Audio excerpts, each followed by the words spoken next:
사랑합니다. 네. 네.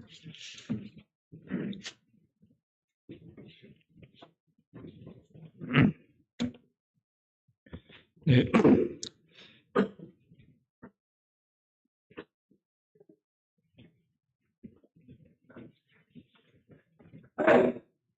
네. 목소리. 네, 불을 왜 다 끄세요?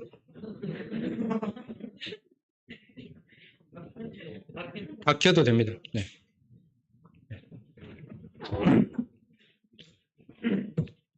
전 예배를 끝나고 나면 항상 이제 오늘도 그렇지만 하나님께서 이렇게 천지를 창조하시고 난 다음에 마지막에 심히 좋았다 이렇게 그 말씀하셨잖아요. 어쩌면 하나님께서 잃어버린 백성들을 다시 이렇게 불러 모으시고 원래 창조했던 대로 이렇게 하나님을 이렇게 백성들을 통해서 하나님께 영광을 받으시고 예배를 받으시고 이런 모습을 보면서 이렇게 하나님께서 이제 이런 모습을 보면서 심히 좋다, 너무 좋다 이렇게 이제 그런 마음을 갖지 않으실까 이렇게 생각하게 됩니다. 그리고 또 이제 그 천지를 창조하시고 난 다음에 마지막 일곱째 날에 어떻게 하셨어요? 하나님께 안식하셨잖아요. 그래서 하나님께서 안식일을 이렇게 율법으로 제정하시고 이렇게 그렇게 하셨습니다. 아무것도 하지 말고 편안히 그냥 낮잠을 자거라 이렇게 그러는 건 아니겠죠. 어쩌면 이렇게 일주일 동안 모든 어떤 여러 복잡하고 여러 시간들을 이제 내려놓고 그 시간은 이제 온전히 하나님을 기억하고 나에게 내려주신 하나님의 사랑과 은혜와 보살핌과 돌보심과 이런 모든 것들을 하나하나 이렇게 하나님을 기억하면서 하나님 앞에 예배하고 그 시간을 하나님께 드리는 그런 날로 이렇게 하나님께서 정하신 것 같습니다. 그래서 이스라엘 백성들은 여전히 이제 이렇게 안식일을 지키고 있고 그들이 이제 하고 있지만 저희들이 이제 주님이 부활하신 안식 후 첫날 이렇게 주일날 이렇게 저희들이 모여서 이렇게 예배를 드리고 있습니다. 참 예배가 너무나 주님 앞에 저희들이 주님 앞에 너무나 소중하고 귀한 것 같습니다. 저는 계속해서 성경의 연대기적인 어떤 그런 어떤 말씀을 통해서 이게 복음적인 측면을 계속 이렇게 교제하고 있습니다. 오늘날 이렇게 현재 이 시대에 이렇게 심각한 이렇게 문제들이 성도님들 무엇이라고 생각합니까?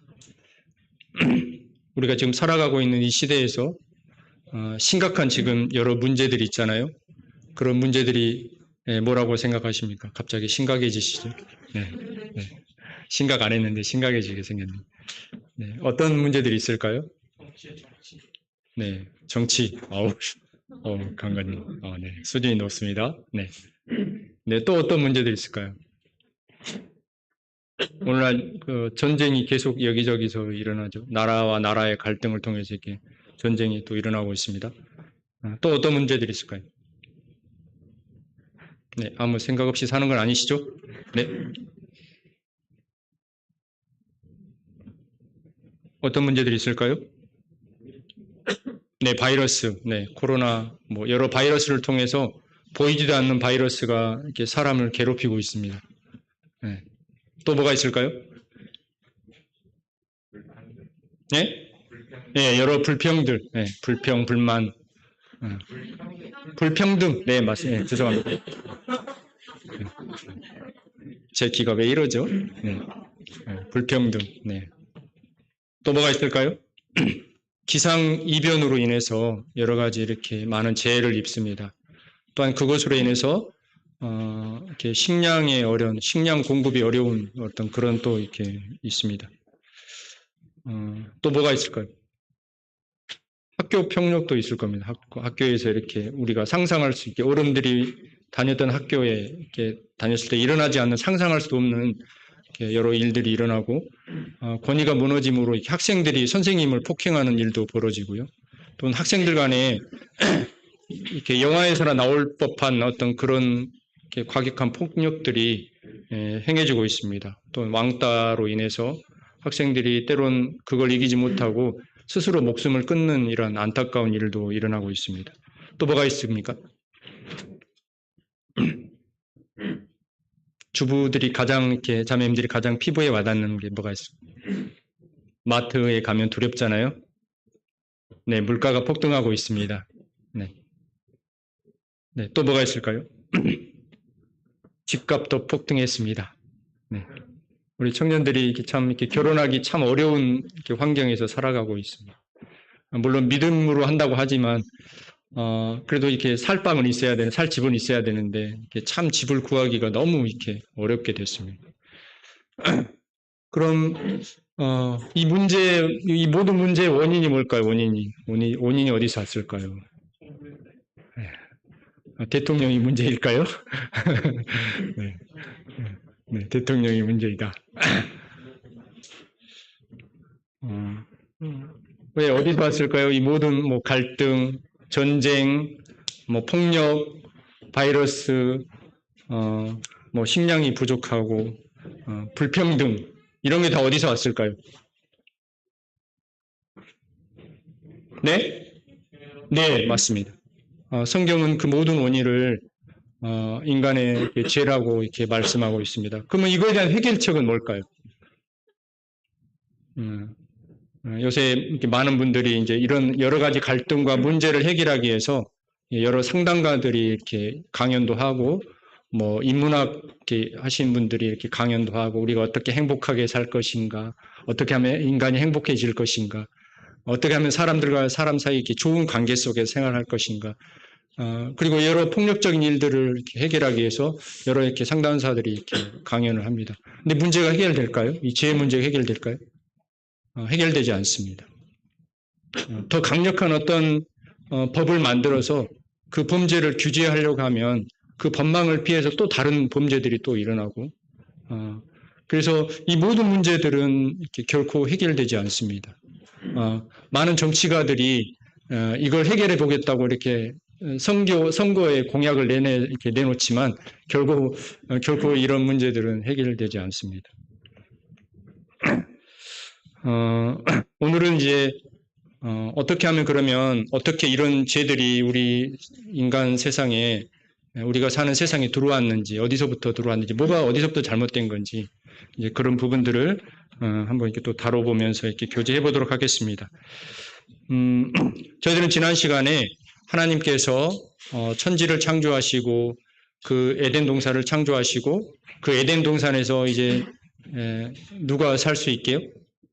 사람들이 살 수 있게 사람들을 이렇게 창조하신 하나님에 대해서 이렇게 저희들이 들었습니다. 사람을 창조하시되 하나님의 형상대로 창조하셨다고 하나님의 인격과 하나님이 가지고 있는 그 좋은 성품들을 사람들에게 주셔서 하나님의 형상대로 사람을 창조하셨다고 이렇게 말씀하셨습니다. 이렇게 이야기를 들었습니다. 교제를 했습니다. 이것을 통해서 하나님께서 사람들을 이렇게 너무너무 사랑하시고 사랑의 대상으로 사람들을 창조하신 것을 저희들이 보게 되었습니다. 하나님이 그 지으신 모든 것을 보시고 심히 하나님의 뜻대로 하나님이 목적대로 하나님의 계획대로 모든 만물이 창조된 걸 보고 하나님이 너무 좋다. very very good 이렇게 하셨습니다. 그리고 이제 아담과 하와는 에덴 동산에서 완벽한 세상이에요, 아담. 하나님께서 그래서 심히 좋았다라 하셨잖아. 이렇게 하면서 너무너무 에덴 동산에서 행복하게 그들의 삶을 이렇게 시간들을 보내고 있었습니다. 그리고 하나님께서 남자와 여자를 통해서 이 세상에서 생육하고 번성하라 이렇게 또 이렇게 말씀하셨습니다. 그들이 결혼하고 자녀들을 낳고 하나님의 백성들이 이 세상에 충만하도록 하여라 이렇게 했습니다. 그래서 결혼은 하나님께서 정하신 명령입니다. 네, 결혼 꼭 하셔야 됩니다. 네. 그래서 이 세상에는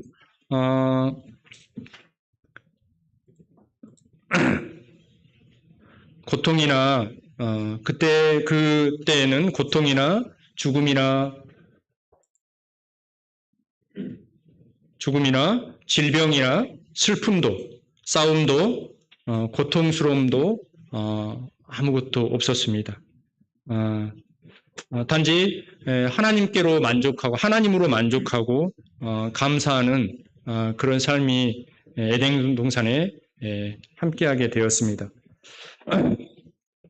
이렇게 하나님께서 사람을 이렇게 창조하신 목적은 하나님의 형상을 따라서 우리가 사람을 만들고 바다와 물고기와 새와 모든 가축, 모든 것들을 다 다스리도록 하기 위해서 하나님께서 창조하셨습니다.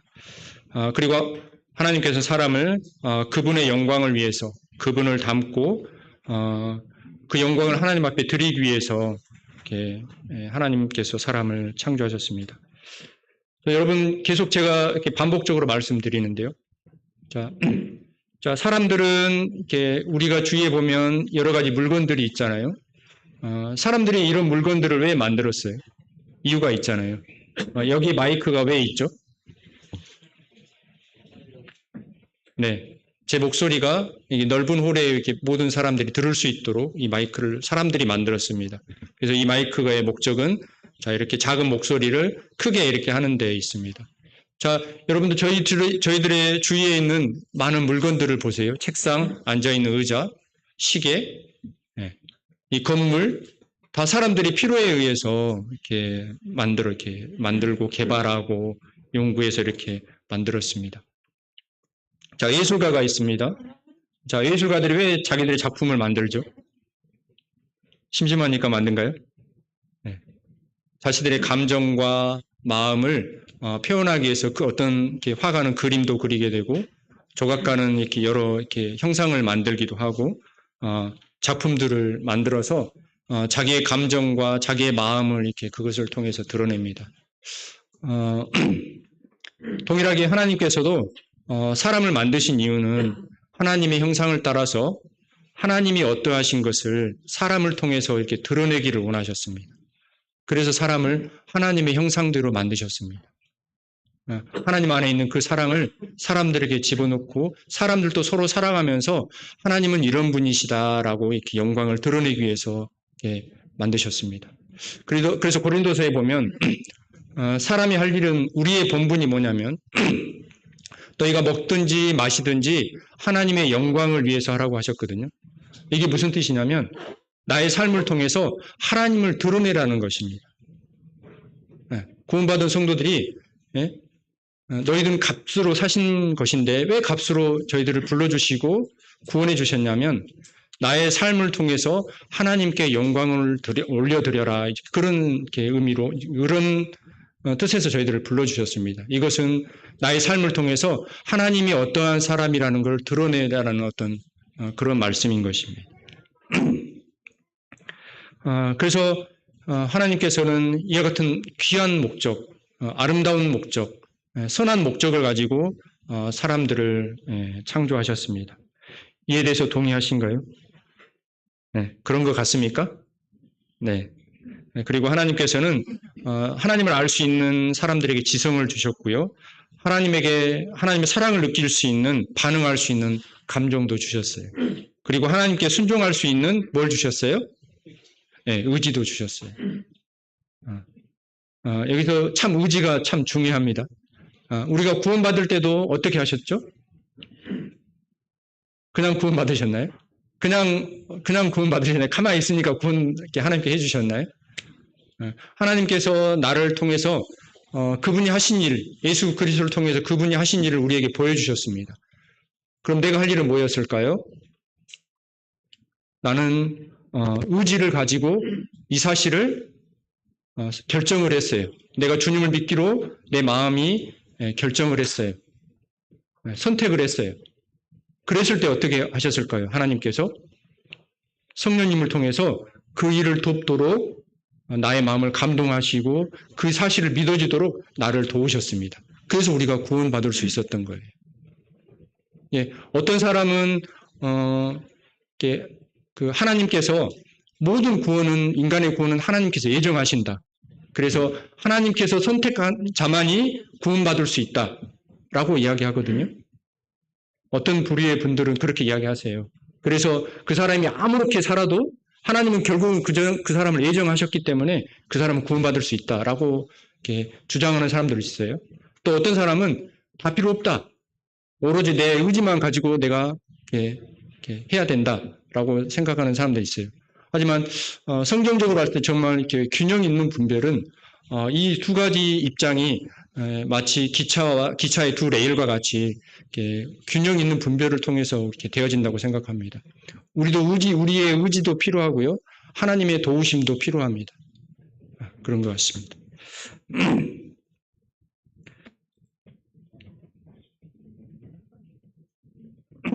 네. 그런 하나님께서 우리를 이제 어떻게 대하셨어요? 하나님께서 우리에게 복을 주셨습니다. 하나님의 목적대로 그분을 나의 창조주로 인정하고 보호 아래 살아갈 때 우리는 이렇게 사람답게 산다고 생각합니다. 마치 살맛 나는 삶을 우리는 살아가게 됩니다. 그림자가 참 형상을 만날 때 이렇게 완전체가 되는 것처럼 여러분들 고무장갑이 어떤 모양을 따라서 만들어졌어요? 어떤 모양을 따라서? 네, 손 모양을 따라서 고무장갑이 만들어졌잖아요. 네. 그래서 손이 그 고무장갑에 들어가야지만이 이렇게 움직이잖아요. 만약에 고무장갑에 발을 넣으면 어떻게 되겠습니까? 맞지 않잖아요.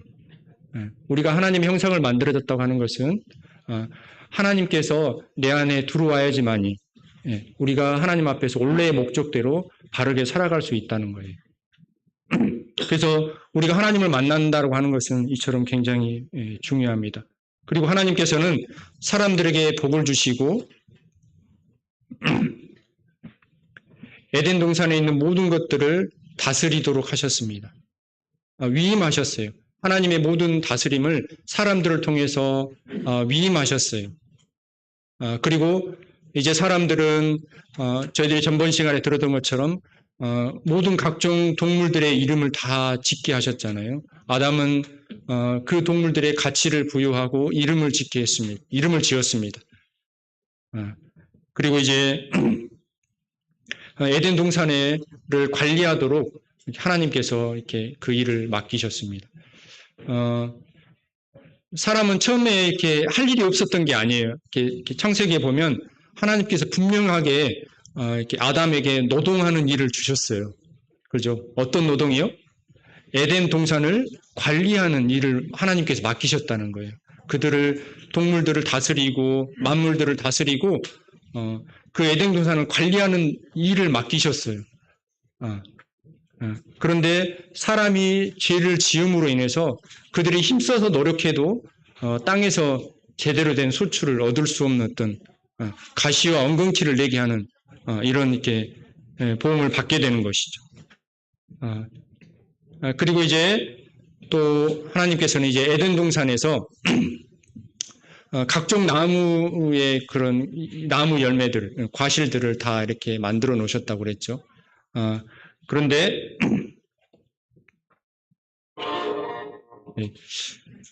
이게 왜 나오죠? 네, 짠 하고 나오네요. 네. 자, 한번 읽어볼까요? 시작.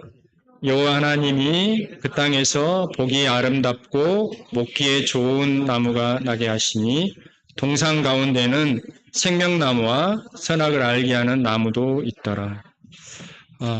하나님께서 철마다 수 없는 과일 나무를 이렇게 하나님께서 창조하셨고 아담에게 그 모든 것들을 다 누리도록 허락하셨어요. 근데 딱 한 가지 재밌는 걸 하나님 만드셨네요. 뭘 만드셨어요? 중앙에 생명나무와 선악을 알게 하는 나무를 만들어 주셨습니다. 네. 왜 이 나무를 만드셨을까요? 정답은 잘 알고 계시겠죠? 네. 왜 이 나무를 만드셨을까요? 우리를 시험하시려고? 네. 하나님께서 왜 선악과를 만들어 주셨을까? 이거는 늘 여러 가지 어떤 많은 이렇게 하나님을 믿지 않는 사람들에게 많은 공격거리의 대상이 되는 것 같습니다. 왜 하나님께서 선악을 알게 하는 과실을 만들어서 사람들이 그걸 따먹게 돼서 죄를 짓게 되고 지옥에 보내는가? 그래서 하나님 불의하신 분이 아니신가? 이렇게 하나님을 공격하는 사람들이 많이 있습니다. 자, 하나님께서는 사람들에게 모든 것을 다스리도록 허락하셨다고 그랬죠. 그리고 그 에덴 동산에 있는 수많은 과일들을 다 누릴 수 있도록 하셨어요. 수백 가지의 과일들, 나무들을 다 누릴 수 있도록 하셨는데 한 가지는 금하셨어요. 딱 하나, 선악을 알게 하는 가시는 먹지 말라. 이거 하나만 먹지 말아라. 이런 하나님이 불의하십니까? 수백 가지, 수많은 그 과일 나무들이 다 너희들 마음대로, 응? 너희들 마음대로 먹을 수 있는데 딱 하나, 선악을 알게 하는 가시를 먹지 말아라. 이게 하나님 불의하십니까? 근데 사람들은 이게 불의하다고 그러거든요. 다 누릴 수 있지만 하나는 먹지 말아라. 이게 하나님이 불의하십니까? 자, 하나님께서는 선악을 알게 하는 과실을 창조하신 나름대로 이렇게 성경학자분들이 이제 또 이렇게 분별을 해놓으신 일을 이제 참고해서 저희들이 한번 살펴보도록 하겠습니다. 아담은 모든 것들을 다 누릴 수 있었어요. 그리고 하나님의 어떤 그런 것들을 위임받아서 모든 동물들과 만물들을 다스리는 그런 일들을 했습니다. 근데 아담이 그런 모든 일들을 할 수 있었는데 한 가지 아담이 잊지 말아야 될 사실이 뭘까요? 이제 아담이 다스릴 수 있다니까요. 뭐 공룡, 어마어마하게 큰 공룡, 코끼리, 호랑이, 사자. 유준아, 아담이 모든 엄청나게 큰 공룡을 다 다스릴 수 있었어. 엄청나게 큰 공룡도 야 자로굴러 우럭을 하면 아담 앞에서 재롱을 피울 수 있었어요. 그런데 아담이 잊지 말아야 될 한 가지 사실이 있어요. 그게 뭘까요? 네? 뭘까요? 선악과? 네. 뭘 잊지 말아야 될까요? 내 위에 있는 나를 창조하신 나의 주권자 되신 나의 주인이신 하나님을 잊어서는 안 됩니다. 자칫 잘못하면 마치 내가 왕처럼 행세할 수 있잖아요. 그렇잖아요. 그런데 아담이 잊지 말아야 될 게 뭐냐면 나를 창조하신 나의 주인이신 나의 창조주 되신 하나님이 계시다는 것을 잊어서는 안 됩니다. 그래서 하나님께서 선악과를 창조하셨습니다. 하나님의 주권을 말씀해 주시기 위해서 선악과를 하나님께서 창조하셨습니다. 그리고 하나님께서는 모든 선과 악의 결정권이 누구에게 있다요? 하나님께 있다는 것을 하나님께서 말씀하시기 위해서 선악을 알게 하는 과실을 만드셨습니다. 그리고 또 한 가지 하나님께서는 사람을 만드시되 형상대로 만드셨다고 하는 것은 인격체로 만드셨다고 하는 거거든요. 인격이 뭐예요? 내가 스스로 생각하고 판단할 수 있는 힘입니다. 내가 두 길 중에 오른쪽으로도 갈 수 있고 왼쪽으로도 갈 수 있는 어떤 그런 내가 스스로 생각하고 판단할 수 있는 그런 권리예요. 그래서 하나님께서 이 인격을 우리에게 주셨다는 겁니다. 그래서 에덴 동산에는 두 가지 길이 있었어요. 오늘날에도 마찬가지죠. 우리가 하나님을 선택할 수 있고 하나님을 거부할 수도 있습니다. 이게 누구에게 달려 있다고요? 나에게 달려 있습니다. 하나님께서 그런 마음을 우리의 인격을 인정하시고 우리에게 주셨습니다. 그런데 여러분, 하나님께서 사람들에게 인격을 주셨는데 만약에 에덴 동산에 한 길만 있다고 생각하시면 어떻겠습니까? 그 인격을 사용할 수 있을까요? 없을까요? 하나님께서 선악을 알게 하는 가시를 만들지 않고 생명나무 한 길만 이렇게 만들어 놓으셨어요. 그러면 그 인격이 있는데 그 인격을 사용할 수 있어요? 없어요? 사용할 수 없죠. 그래서 하나님께서 선악을 알게 하는 에덴 동산에 두 길을 만들어 놓으셨습니다. 오늘날에도 마찬가지입니다. 모든 인생들은 이 두 길 중에 한 길을 갈 수 있도록 선택하는 선택권이 우리에게 있습니다. 그래서 하나님께서는 우주와 그 가운데 있는 만물을 지으신 하나님이십니다. 천지의 주제이십니다. 이는 만민에게 생명과 호흡과 만물을 친히 주시는 하나님이십니다. 이 하나님을 내가 선택할 수 있고 거부할 수 있는 그 힘이, 인격이 나에게 있는 것입니다. 그리고 그 인격을 사용하시기 위해서 하나님께서는 선악을 알게 하는 과실을 만들어 주셨습니다. 그리고 결국은 나의 주인이 하나님이라는 사실을 알게 하고 그런 마음을 잃지 않고 보호하기 위해서, 나를 보호하기 위해서 선악을 알게 하는 과실을 만들어 주셨습니다. 이처럼 선악을 알게 하는 과실도 결국은 하나님께서 인간들을 위해서 만들어 놓으셨다는 거예요. 인간들을 사랑하시기 때문에 만들어 놓으셨다는 거예요. 자, 그런데 이 모든 일들을 잘 이렇게 유심히 이렇게 지켜보고 있는 자가 있었어요. 이 모든 상황과 이 모든 일들을 공중에서 지켜보는 자가 있었습니다. 잠깐 예전에 이야기를 한 것 같은데 우리는 타락한 천사장 루시퍼에 대해서 사단에 대해서 우리는 알고 있습니다. 성경에 에스겔서, 이사야 말씀에 또 몇몇 여러 구절에 사단에 대해서 이렇게 나와 있습니다. 앞에 보이는 말씀처럼 사단은 계명성이라고 나와 있고요. 제가 읽어보겠습니다. 너 아침의 아들 계명성이여 어찌 그리 하늘에서 떨어졌으며 내 열국을 얻은 자여 어찌 그리 땅에 지켰는고 네가 내 마음에 이르기를 내가 하늘에 올라 하나님 무표를 위해 내 자리를 높이리라. 내가 북극 지폐의 산 위에 앉으리라. 가장 높은 구름에 올라가 지극히 높은 이와 같아지리라 하는도다. 그러나 이제 네가 수월 곧 구덩이 맨 밑에 떨어짐을 당하리로다. 하나님께서 천사들을 만드셨습니다. 그리고 그 천사들을 하나님의 모든 일들을 사역자들로 동역자들로 삼으셨습니다. 그리고 하나님의 나라에서 천사들의 우두머리, 천사장이 있었어요. 그가 누구였다고요? 성경에 방금 나와 있는 계명성, 루시퍼라는 천사장이었습니다. 그가 어느 날 이렇게 보니까 천사들도 동일하게 하나님께서는 인격을 주셨어요.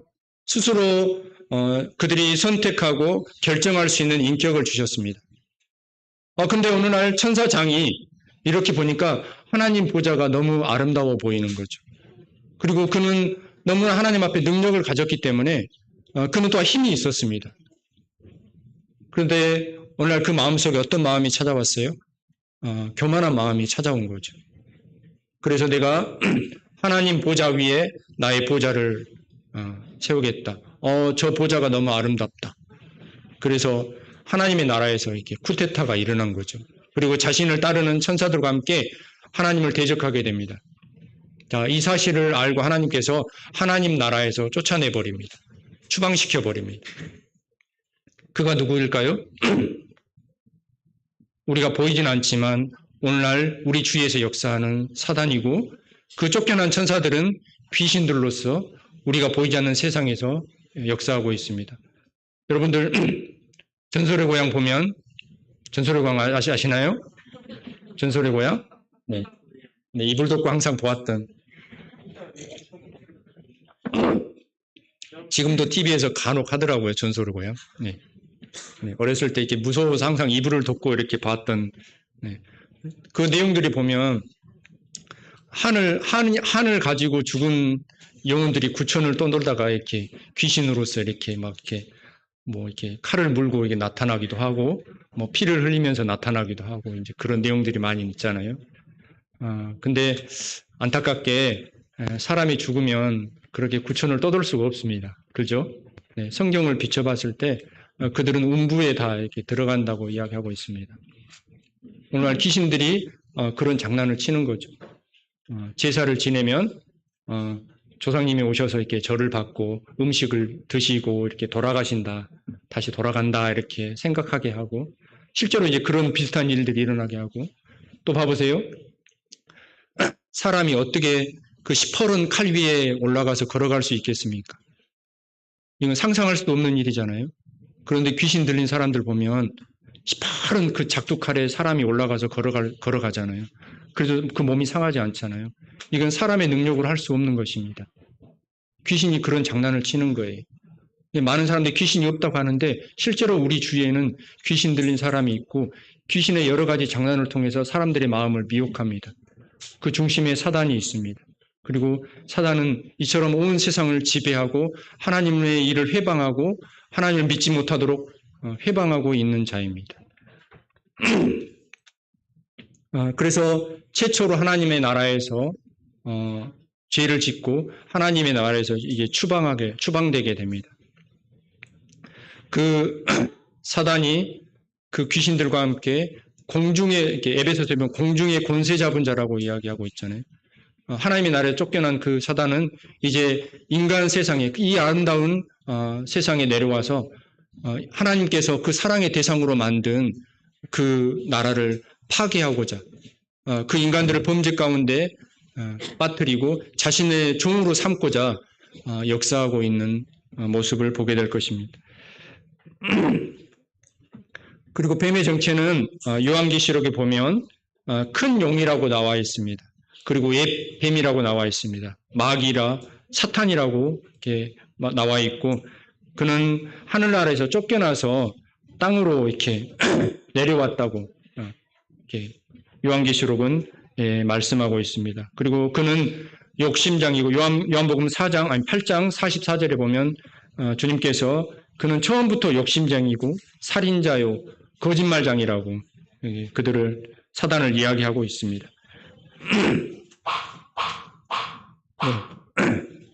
그런 그 사단이 이제 누구를 찾아왔어요? 누구를 찾아왔어요? 네. 하나님께서 만드신 인간 세상에 이렇게 찾아오게 됩니다. 그때 당시 뱀이 참 이렇게 인간하고 굉장히 친했나 봐요. 네. 사단이 이렇게 뱀의 몸속에 들어가서 뱀이 말을 합니다. 네. 사단이 이제 여자가 홀로 있는 것을 보고 뱀에게 들어가서 이제 여자를 유혹합니다. 자, 그런데 뱀은 여호와 하나님이 지으신 들 짐승 중에 가장 강교했다고 이렇게 소개하고 있고요. 그 사단이 뱀의 몸에 들어간 육체에 들어간 그 사단이 하와를 유혹합니다. 자, 여기 빨간 글씨 참으로 이렇게 보이시나요? 여자에게 물어 이르되 하나님이 참으로 너희에게 동산에 있는 모든 나무의 열매를 먹지 말라 하시더냐 이렇게 이야기하고 있습니다. 진짜로? 여러분 어떤 느낌이 드시나요? 사단이 여자에게 참으로 이렇게 물어봤어요. 어떤 느낌이 드시나요? 어떤 마음이 드시나요?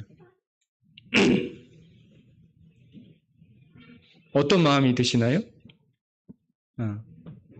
하와는 이 참으로라는 말을 듣고 어쩌면 의심의 마음이 그 마음속 한구석에 싹이 트게 됩니다. 진짜로 하나님께서 그렇게 하셨을까? 라는 어떤 그런 의심의 마음을 사단은 싹 트게 합니다. 사단은 교활하고 간사한 자라고 그랬잖아요. 사단은 홀로 있는 하와에게 찾아가서 참으로라는 어떤 그런 말을 던지고 하나님의 말씀에 하나님에게 의심하는 마음을 품도록 합니다. 여러분들의 마음속에 의심이라는 게 딱 찾아오는 순간은 어떻게 되죠? 관계가 깨어지게 되잖아요. 믿음의 신뢰가 깨어지게 되잖아요. 부부 사이에 의심이라는 게 찾아오면 어떻게 되죠?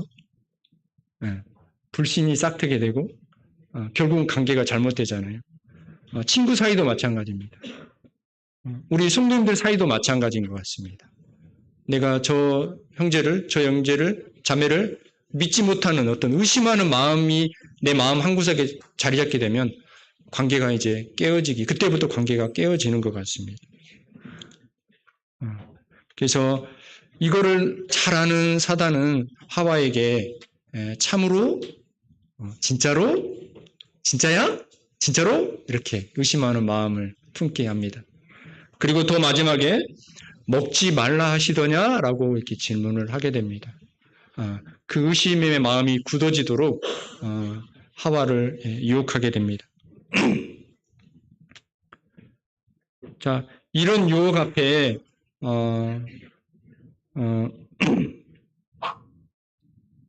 하와는 어떻게 했어야 될까요? 하와는 어떻게 했어야 될까요? 하나님께서 하와에게 직접 말씀하진 않았거든요. 동상 중앙에 있는 나무의 열매를 먹지 말아라. 직접 말씀하지 않았고 아담을 통해서 듣게 되었습니다. 그래서 하와는 이런 사단의 유혹 앞에 어쩌면 아담에게 찾아가서 뱀이 이렇게 나에게 이야기하는데 어떻게 해야 돼? 라고 아마 물어봐야지 더 이렇게 정확하게 자기를 지킬 수 있었을 것 같습니다. 그런데 하와는 하나님의 그 말씀을 정확하게 이해하지 못했어요. 알고 있지 못했어요. 어떻게 알고 있었냐면, 자, 3절에 보시면 동상 중앙에 있는 나무의 열매는 하나님의 말씀에 너희는 먹지도 말고 만지지도 말라. 이렇게 하와는 이렇게 알고 있었거든요. 하나님께서 근데 어떻게 하라, 뭐라고 하셨어요? 반드시 먹지 말라. 먹는 날에는 반드시 죽으리라 이렇게 말씀하셨거든요. 근데 하와는 이렇게 약간 두리뭉실하게 말씀을 알고 있었던 것 같아요. 그래서 그 마음이 의심이 들어왔을 때 그 의심을 떨쳐버릴 수가 없었습니다. 그래서 우리가 하나님의 어떤 말씀을 아는 것은, 정확하게 아는 것은 이처럼 참 이렇게 중요한 것 같습니다. 또한 사단은 하나님의 말씀을 잘 인용하는 것 같습니다. 그래서 내게 필요한 말씀처럼 그 말씀을 이렇게 알게 하고 잘못 말씀을 또한 분별하게 하게 하고 또한 말씀을 잘못 분별하면 우리가 잘못 또 행동할 수 있잖아요. 그래서 사단은 또 이렇게 그렇게 역사하는 것 같습니다.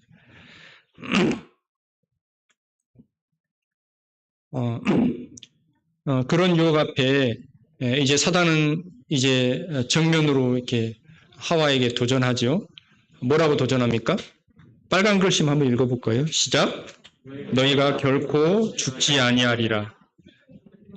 너희가 그것을 먹는 날에는 너희 눈이 밝아질 것이야. 라고 이렇게 유혹합니다.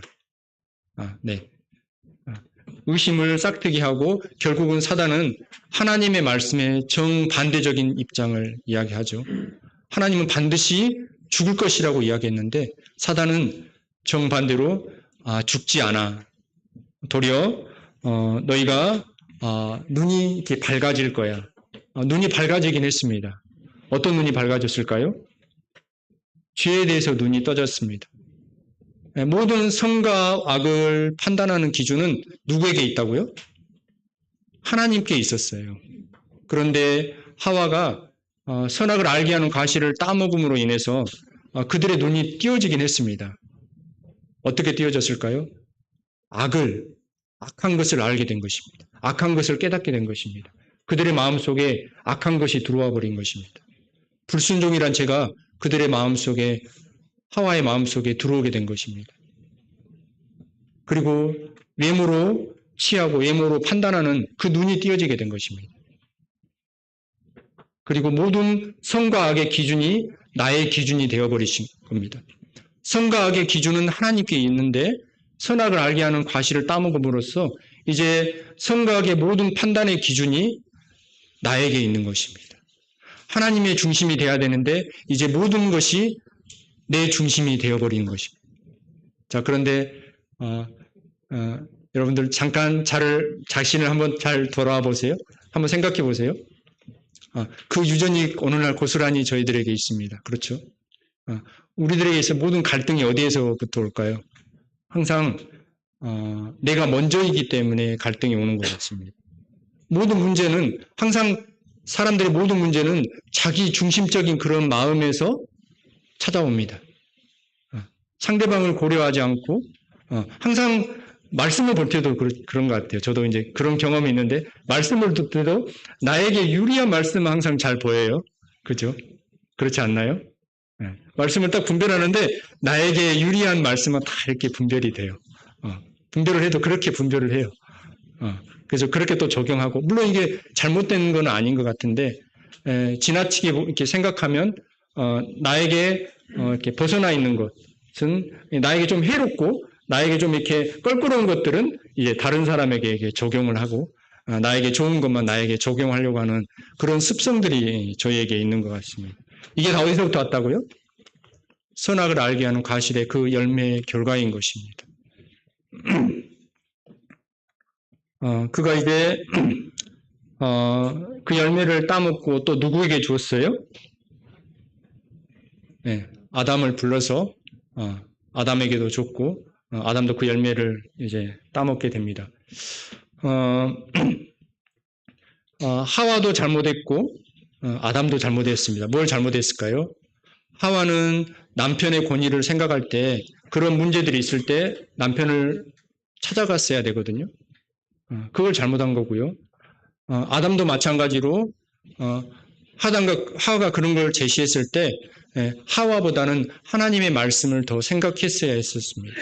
근데 그런 것들을 무시하고 아내가 준 열매를 아담도 동일하게 따먹고 함께 이제 선악을 알게 하는 과실을 따먹음으로 하나님 앞에 불순종의 죄를 짓게 됩니다.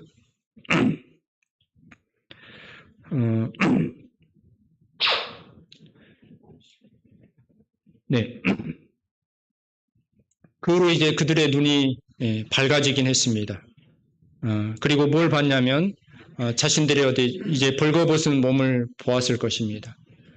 제가 그들이 눈에 들어왔을 때 그 자신들의 벌거벗은 몸을 보고 이제 부끄러워했습니다. 그리고 그들이 하는 일은 무엇이었을까요? 그 부끄러움을 가리는 일이었습니다. 그리고 이렇게 숨는 일이었습니다. 자, 오늘날 이렇게 죄를 짓는 사람들의 특성이 여기에 보면 잘 나와 있죠.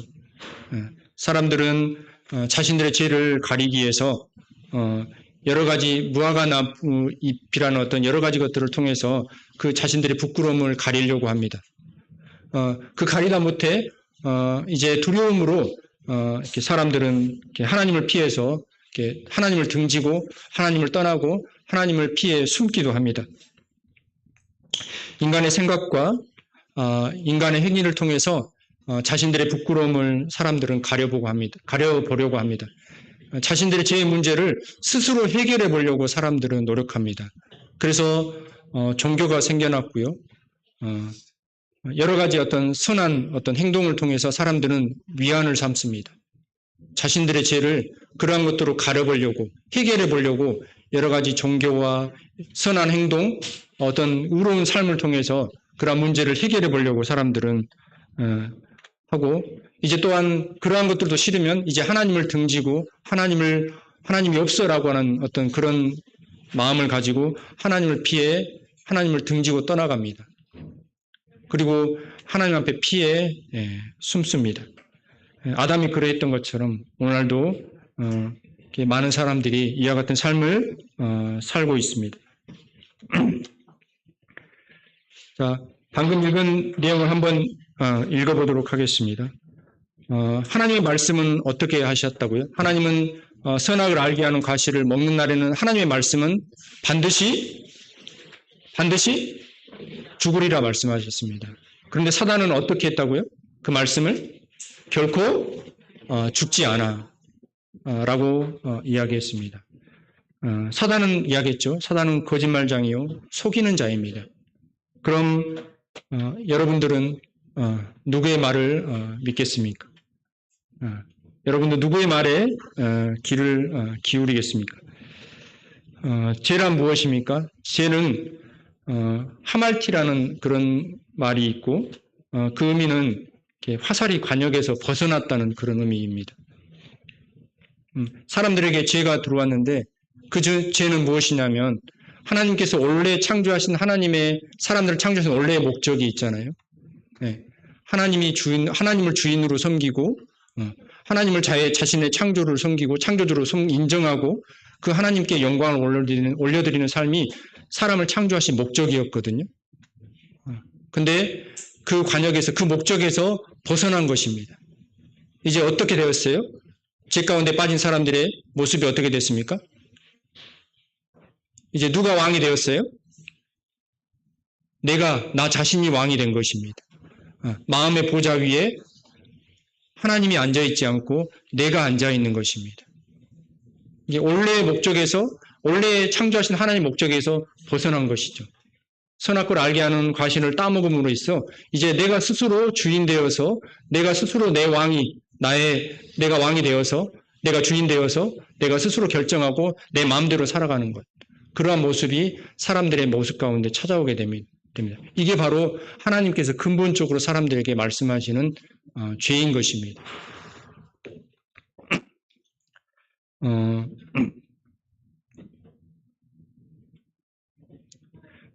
그 결과로 이제 아담의 범죄로 인해서 한번 같이 말씀을 읽어볼까요? 시작. 그러므로 한 사람으로 말미암아 죄가 세상에 들어오고 죄로 말미암아 사망이 들어왔나니 이와 같이 모든 사람이 죄를 지었으므로 사망이 모든 사람에게 이르렀다. 네. 부전자전 아시죠? 부전자전? 무슨 말이죠? 부전자전? 부전자전이 무슨 말이죠? 네, 그 아들의 그 아빠? 좋은 말인가요? 안 좋은 말인가요? 좋은 말인가요? 안 좋은 말인가요? 네, 좋은 말일 수도 있고 안 좋은 말일 수도 있죠. 네. 네. 참 신기하죠? 여러분들. 자녀들을 보면 참 신기합니다. 뭐 가르쳐 주지 않았는데도 내가 가지고 있는 피부 색깔, 성격, 행동, 걸음걸이 어쩌면 그렇게 닮아 있는지 참 이렇게 신기합니다. 하나님 참 놀라우셔요. DNA, 유전자 안에 그런 것들을 다 이렇게 하나님께서 입력해 놓으셔서 자녀들을 보면 참 저렇게 걸으라고 가르쳐 주지 않았는데 어쩌면 비슷하게 행동하는 것도 그렇고 그래서 어쩔 때는 속상합니다. 나에게 참 저 모습은 없었으면 하는데 나의 자녀가 그런 나의 모습을 이렇게 좀 안 좋은 모습, 좀 부족한 모습을 따라가게 되면 참 이렇게 꼴보기 싫고 이렇게 속상하고 이렇게 그렇습니다. 네, 그렇죠. 저만 그런가요? 네. 네. 하여튼 참 신기합니다. 마찬가지로 여러분들이 선악과를 따먹지는 않았어요. 그렇죠. 뭐 여러분들이 그 자리에 있었으면 어떻게 했을까요? 과감하니 나는 안 했을 거야. 나는 안 따먹었을 거야. 나는 자신할 수 있습니까?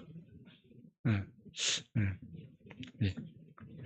아마 여러분들이 하와의 자리에 있었을 또 아마 여러분들은 그런 유혹에 넘어갈 수 있었을 겁니다. 왜냐하면 하와는 아담은 모든 인류를 대표하는 사람이기 때문에. 그래서 아담이 범죄하였지만 그 아담의 범죄로 이렇게 모든 인류를 대표하는 그 아담으로 인해서 전 인류가 죄인의 길에 가게 되고 그걸 어떻게 알 수 있어요? 어린 자녀들에게 학교에 가서 적당히 거짓말도 하거라, 욕도 하고 뭐 이게 좋은 거 있으면 적당히 이게 물건도 훔쳐오고 이렇게 하거라. 학교에서 그렇게 가르칩니까? 여러분들 그런 학교가 있어요? 학교에서 그걸 가르치지 않습니다. 근데 신기하게도 아이들이 욕도 하고요. 네. 남을 미워하기도 하고요. 죄를 집니다. 왜 이게 그럴까요? 그 마음 속에, 그 DNA 속에 이 죄라는 DNA가 있기 때문에 그렇습니다. 그래서 그런 열매를 맺는 거예요. 그렇잖아요. 부모가 자녀에게 적당히 사기도 치고 남을 또 괴롭히기도 하고 이렇게 도둑질도 하고 이렇게 그렇게 하거라 가르치는 부모 없잖아요.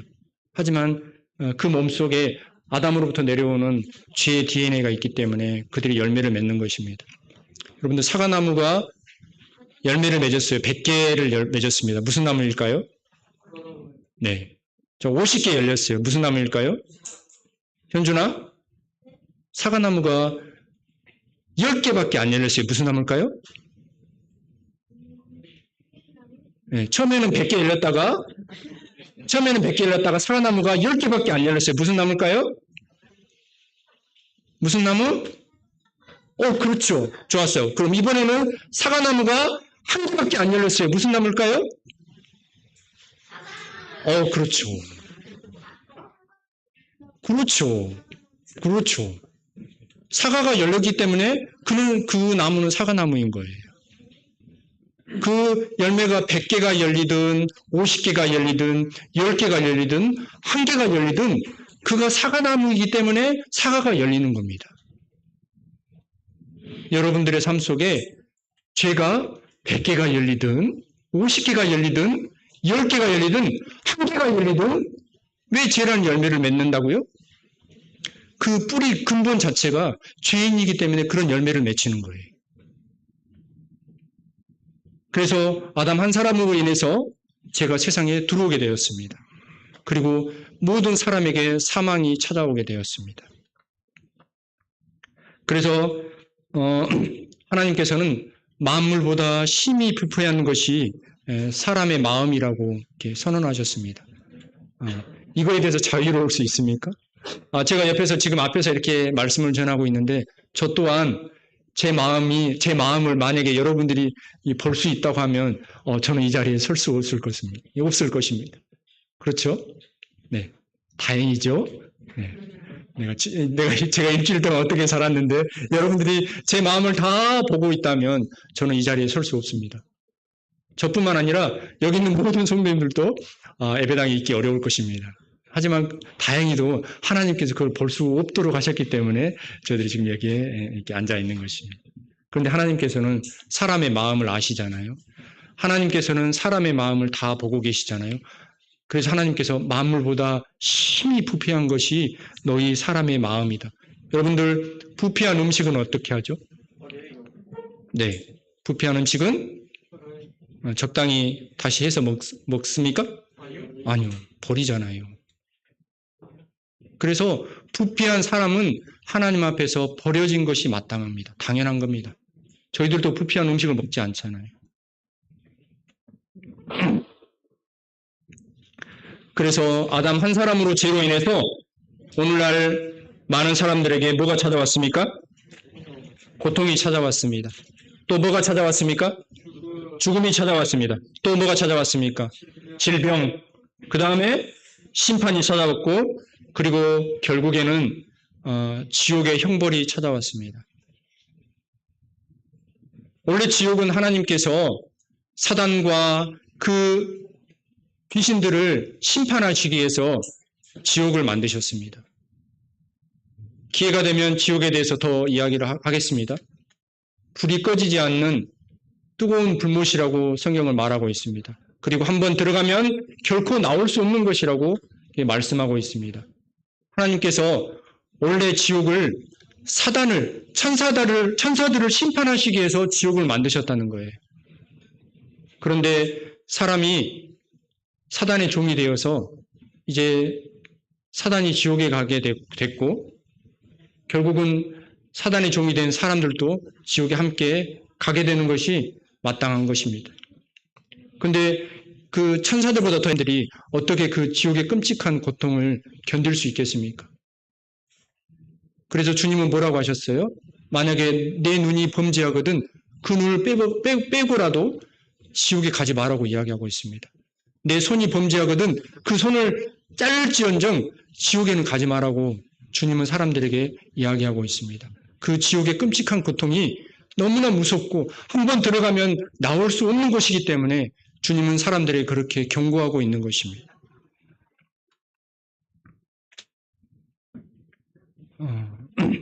그리고 선악을 알게 하는 과실을 먹음으로 인해서 사망이 사람들에게 찾아왔습니다. 사망이 죽어서 망한다는 이야기입니다. 죽음이 찾아왔습니다. 죽음의 의미가 뭘까요? 죽음은 분리라는 의미가 있습니다. 우리가 선악을 알게 하는 과실을 먹고 바로 죽지는 않았죠. 하와가 바로 죽지는 않았죠. 먹음과 동시에 하면서 죽었습니까?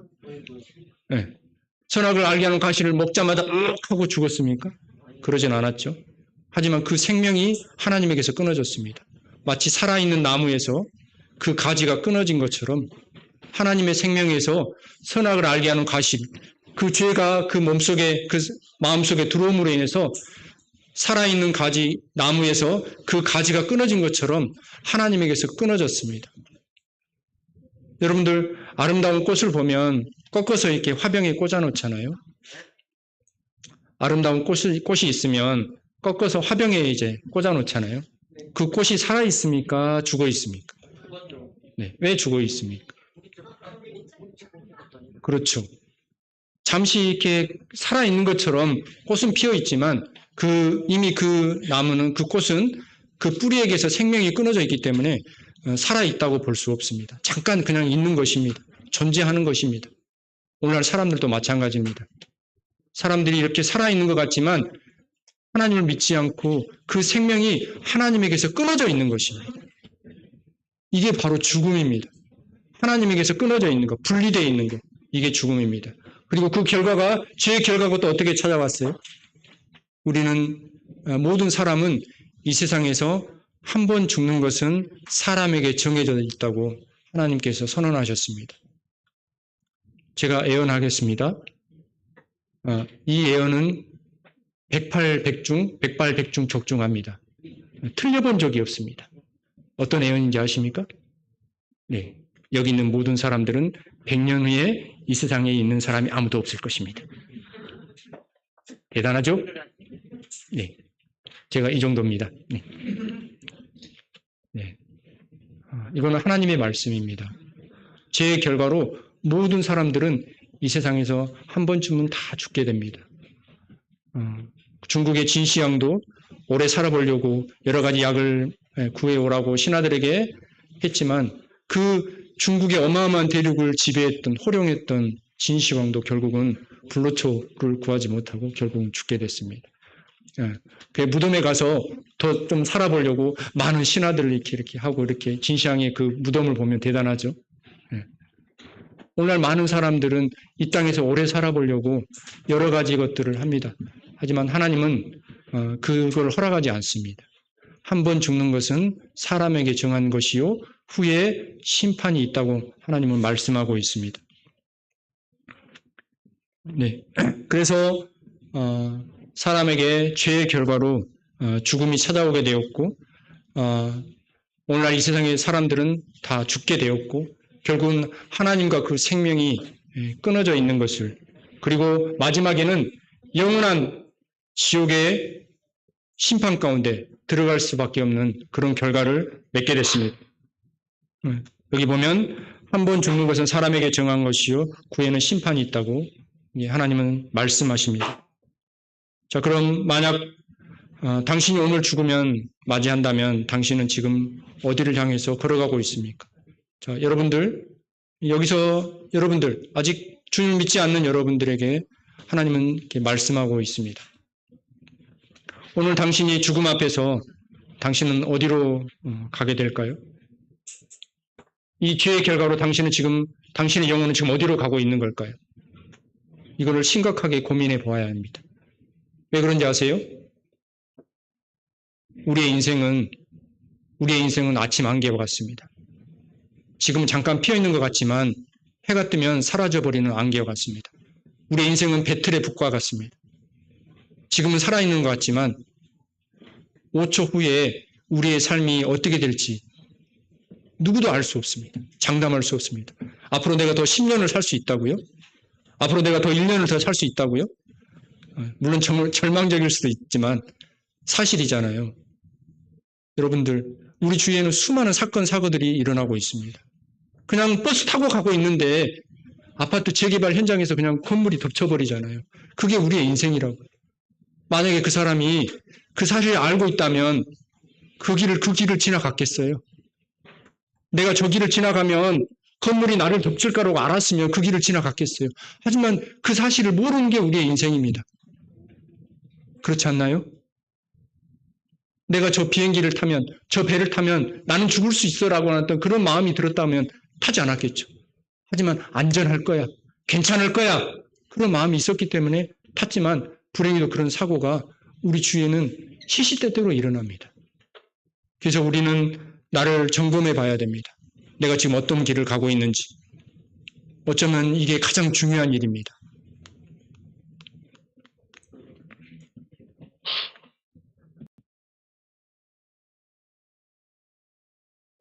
사랑이 많으신 하나님입니다. 사람이 죄를 지었지만 하나님께서는 그 죄로 그냥 사람을 버리지 않습니다. 버리지 않았습니다. 저 같았으면 다시 그냥 깨끗하게 딱 쓸어버리고 다시 하실 텐데, 다시 시작할 수 있었을 텐데 하나님 그렇게 하지 않으셨어요. 범죄 가운데 있는 사람들에게 하나님은 피할 길을, 구원할 길을, 구원의 계획을 말씀하셨습니다. 자, 15절 한번 읽어볼까요? 시작. 내가 너로 여자와 원수가 되게 하고 너의 후손도 여자의 후손과 원수가 되게 하리니 여자의 후손은 내 머리를 상하게 할 것이요 너는 그의 발꿈치를 상하게 할 것이라. 네, 여기서 말씀하고 있는 여자의 후손은 누구일까요? 모든 사람은, 모든 인류는 남자의 씨로 말미암아 태어납니다. 그렇죠? 그렇죠? 네, 부인할 수 없습니다. 모든 사람들은 남자의 씨로 인해서 이 세상에 태어납니다. 하지만 방금 저희들이 읽었던 말씀에는 여자의 후손이라고 말씀하고 있습니다. 이미 창세기 3장에서 사람들이 죄 가운데 빠진 이후에 하나님께서 바로 사람들에게, 그 아담에게 예언을 하셨어요. 어떤 예언을 하셨냐면 죄 가운데 너희 빠진 사람들을 위해서 여자의 후손을 보내주시겠다고 약속해 주신 겁니다. 우리 주 예수 그리스도는 성령으로 잉태되어서 이 땅에 태어나신 분입니다. 마리아의 몸속에 성령께서 성령으로 잉태되어서 이 세상에 태어나게 됐습니다. 예수님은 남자의 후손이 아닙니다. 여자의 후손을 생각할 때 우리는 예수 그리스도를 생각할 수 있습니다. 그래서 그 예수님께서는 사단의 머리를, 죄의 권세를, 사단의 죄의 권세를, 지옥으로 끌고 가 있는 그 죄의 쇠사슬을 주님의 십자가를 통해서 끊으셨습니다. 사단은 주님의 발꿈치를 상하게 했지만 주님의 십자가는 사단의 머리를 상하게 했습니다. 죄의 권세를 깨뜨려 버리는 것입니다. 이 사실을 하나님께서는 사람들이 죄 가운데 빠진 이후로 바로 이 사실을 말씀하고 있습니다. 하나님은 지혜자이십니다. 자, 한번 읽어볼까요? 시작. 여호와 하나님이 아담과 그의 아내를 위하여 가죽옷을 지어 입히시니라. 네. 제가 방금 예배드릴 때 그 말씀을 읽었는데요. 자, 아담이 죄를 짓고 어떻게 했다고요? 먼저 무화과 나무 잎을 만들어서 자기들의 부끄러움을 가렸습니다. 그리고 이제 오후가 되면 하나님께서 자기들이 오는 것을 아시고 하나님의 그 눈을 피해서 어떻게 했어요? 숨었어요. 그렇죠? 왜 숨었을까요? 죄를 지면 사람들이 두려운 마음을 갖잖아요. 두려워서 숨었습니다. 그런데 하나님께서 어떻게 하셨어요? 그런 두려움에 떨고 있는, 무화과 나무 잎을 만들어서 두려움에 떨고 있는 그 아담을 향해서 하나님 어떻게 하셨어요? 아담이라고 부르셨습니다. 아담아 나오너라. 아담아 네가 어디 있느냐라고 부르셨습니다. 하나님의 사랑이 여기에 있습니다. 오늘날도 죄 가운데 빠진 사람들을, 여기 있는 죄 가운데 빠진 구원받지 못한 사람들을 오늘날 부르고 계십니다. 기훈아, 네가 어디 있느냐? 하나님께서 이렇게 부르고 계십니다. 강건아, 네가 어디 있느냐? 하나님께서 이렇게 부르고 계십니다. 유준아, 현준아, 은재야, 민효라, 네가 어디 있느냐? 하나님께서 여전히 우리를 부르고 계십니다. 저뿐만 아니라 여기 있는 성도님들 어떻게 구원받으셨어요? 그런 하나님 앞에, 하나님의 부름 앞에 나왔잖아요. 나오니까 하나님께서 가죽옷을 입혀주셨어요. 의의 겉옷을, 구원의 옷을 입혀주셨어요. 그렇잖아요? 하나님께서 아담과 하와를 위해서 한 짐승을 잡았습니다. 그리고 무화과 나무의 잎을 걷어버리고 자신들의 힘으로는 도저히 구원할 수 없다는 것을 아시는 하나님께서 그 무화과 나무 잎을 벗겨버리고 짐승을 잡아서 그 가죽옷으로 그들의 부끄러움을 가려주셨습니다. 이 짐승 또한 하나님께서 나중에 예수 그리스도를 상징하고 있습니다. 죄 없는 짐승이 피 흘려 죽었잖아요. 죽지 않으면 그들의 부끄러움을 가릴 수 없었어요. 그 가죽을 얻을 수 없습니다. 죄 없는 짐승을 하나님께서 잡으시고 피 흘리게 하고 그 가죽을 벗겨서 우리들의 부끄러움을 가려주셨습니다. 사람의 부끄러움을, 아담의 부끄러움을 가려주셨습니다. 저 뒤에 보면 짐승이 죽었잖아요. 그 짐승이 누구를 상징한다고요? 하나님의 어린 양을 상징하고 있습니다. 요한은 예수 그리스도를 향해서 이튿날 요한이 자기에게 나오신 예수님을 향해서 보라, 세상 죄를 지고 가는 하나님의 어린 양이로다. 많은 사람들을 향해서 주님을 보지 않았어요. 주님을 알아보지 못했어요. 그래서 사도 요한이, 세례 요한이 예수 그리스도를 향해서 많은 사람들에게 보라, 세상 죄를 지고 가는 하나님의 어린 양이로다.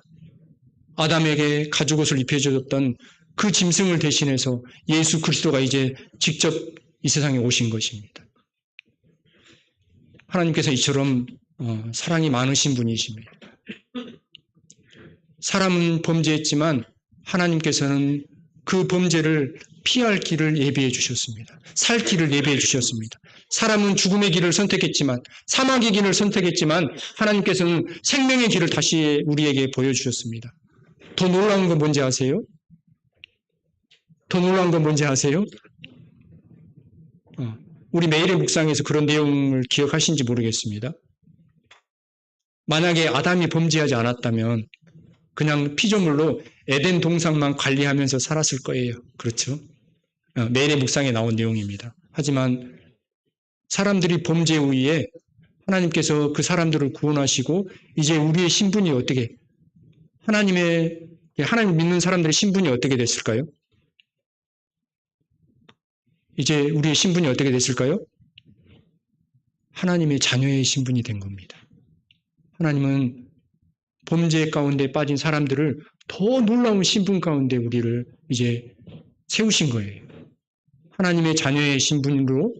그리고 이제 나중에 저 천국에서 하나님의 그 유업을, 하나님 안에 있는 그 엄청난 유업을 이을 자로 우리를, 그런 놀라운 신분 가운데 우리를 이제 부르신 겁니다. 지금 여기서 보기에는 좀 시찌꾸리하게 보이고 하지만 이제 이 세상의 모든 삶이, 시간이 정리되고 믿는 성도들이 천국에 갔을 때는 우리가 지금 보는 상상할 수 없는 그런 시간들이 우리를 기다리고 있을 것입니다. 성도들을 기다리고 있을 것입니다. 하나님의 은혜는 이처럼 더 놀라웠게 사람들에게 임하게 되었습니다.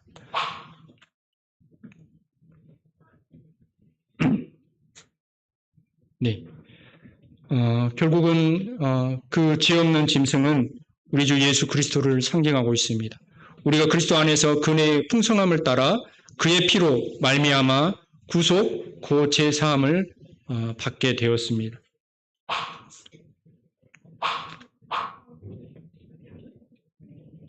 자, 정리하겠습니다. 하나님께서 왜 이렇게 예수 그리스도를 통해서 우리를 구원하셨을까요?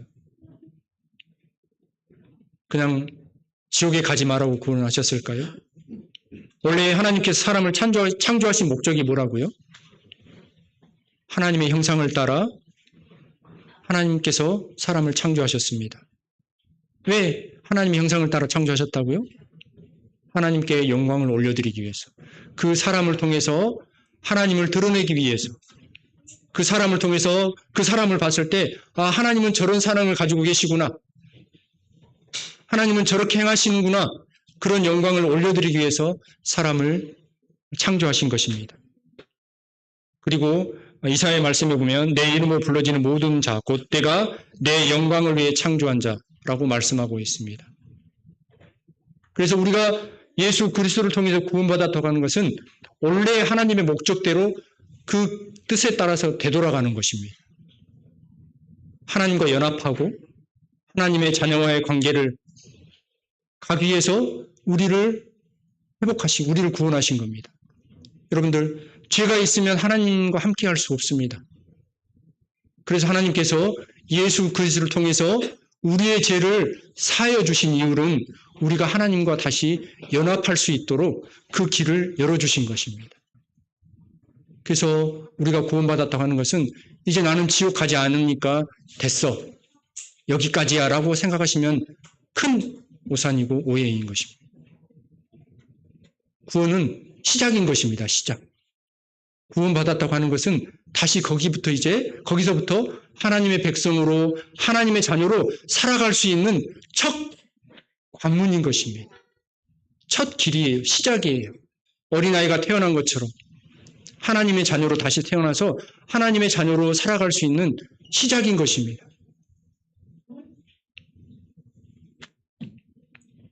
네, 여기까지 하도록 하겠습니다. 기도하고 마치겠습니다.